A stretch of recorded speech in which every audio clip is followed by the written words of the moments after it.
Hey guys, this is Mr. Timtastic with StoryPine.com. This is NCR 11 in Sunnyvale, California. We got Gootecks here. How's it going? Going pretty good. And how are you enjoying your time in Northern California? Oh, it's nice. I always like coming to NorCal. My uncle lives here in San Jose, so it's always nice to come here. All right, so there's a lot of us that aspire to be pro gamers. How about those people that want to do some of the behind the scenes work, sort of like what you do? How do we get into your shoes and do what you do? The content game is just about generating value. So, for example, let's see where to start. As a content producer, you have to think about what you can do, what you bring to the table. For example, there's a huge need, I think, for more educational material, stuff like tutorial videos that are, let's say character specific, matchup specific, or just like general game tutorials. I find that there's not nearly enough of that. Like, I can't go onto YouTube and type in insert character here for this game and always get like quality material. For popular characters, it's there. For the more obscure characters, it's not.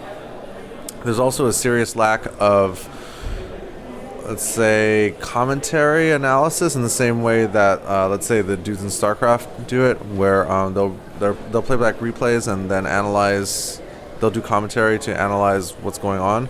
So, what I would suggest you don't do is stuff like you and your buddy playing Street Fighter online. That is not something that's going to work unless you are an established name, face. So I would say stuff like interviews with top players, training material, commentary and analysis. Tournament videos, also good. Although that can be difficult if you live in an area where you don't have a big scene. But stuff like that, it's like, well, what value do you bring? How do we build the local scene? How do we unite everyone? And should we start streaming? How do we get the viewers? Okay, so if you're having date conflicts, let's say, like, dudes are trying to, two areas are trying to do Fridays, and, you have conflicts like that. I mean, there's two ways to go about it, right? You can just say, well, this is what we're doing.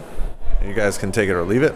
Or you can work something out, and you say, well, if we can have Fridays, then in exchange for you guys taking Saturdays, we will do something. We will help promote your Saturday event if you let us have Fridays and promote our Friday event. That could be one solution. The second part of the question was, how do you start streaming, or how do you start getting viewers for your streams? See, this is the fallacy of streaming, is that it is good or productive to do at an early part in the growth of the community. Now, the cost of doing streaming, in my opinion, are astronomical based on the returns that you get when you're first starting out. If you have to buy a new rig, buy a bunch of capture cards, and buy nice cameras, and then you're paying for internet at the venue, or you got a 4G hotspot, like, you're spending upwards of $1,000. Now, if you make that sort of investment and then you are getting a whopping 10 to 20 people on your stream, what was the point? So I don't think that streaming is the first step. I think streaming is kind of the last step. Creating content and building a community is more important. You can get started with producing content, specifically tournament content, with a laptop that you probably already have, or somebody that you have access to already has, plus $100 for an HD capture card.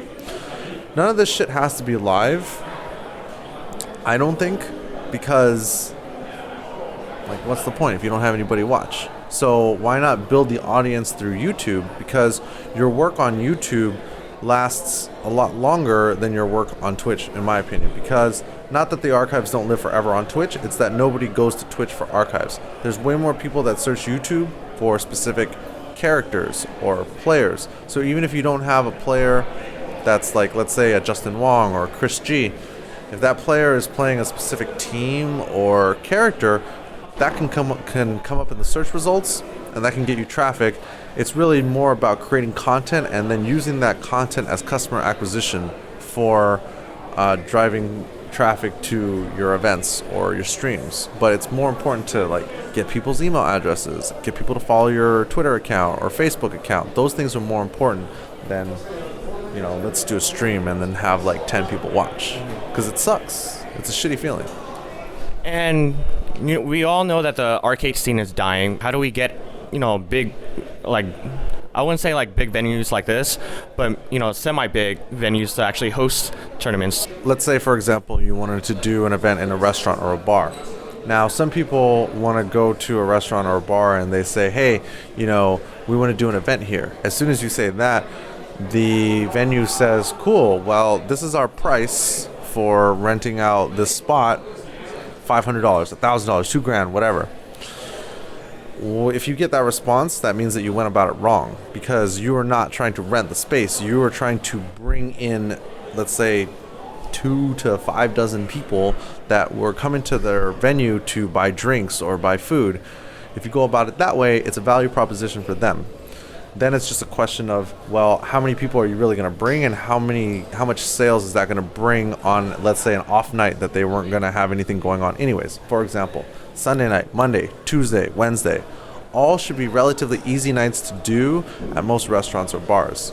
Once you get into Thursday, Friday, Saturday, now it's like a little bit different, because they probably already have a set schedule of stuff going on. So the best thing to do is to find a venue that is a cool place to hang out, and go to them not trying to rent their venue, but go to them trying to bring several dozen people there on an off night, because that's money that they wouldn't have made otherwise. For example, if you're doing stuff on a Sunday night, you bring 50 people, and those 50 people spent $20 each or whatever, right? That's like $1,000 that they wouldn't have had on a Sunday night. Now that's better than trying to, let's say, rent out that spot on like a Friday or Saturday for like $2,000 and then trying to make it up in venue fees. Now you're like coming out of pocket. Well, if you already have the hardware, then you're basically going into this endeavor with a venue risk-free. Your only cost is the time and energy that it's going to cost to bring all these people to one place,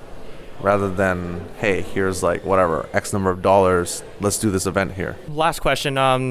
Does Cross Counter have anything going on at the moment? Cross Counter is currently doing the VXG qualifier. So we have 2 spots to give away. One is for Street Fighter Cross Tekken, one is for Marvel.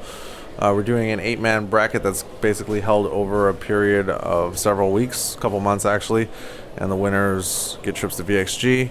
We're also looking for new content on the channel. Basically exactly the same content that I described to you is the stuff that I would like to see on Cross Counter. And any last words for all the viewers? If you're doing content, it's a slow, steady climb.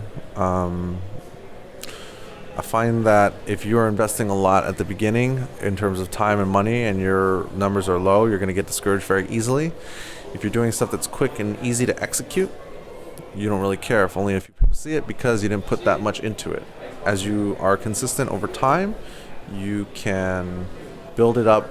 You build your numbers steadily, and then it's worth it. All right, thank you, and I really, really do appreciate your words of intellect. No problem. All right, thank you.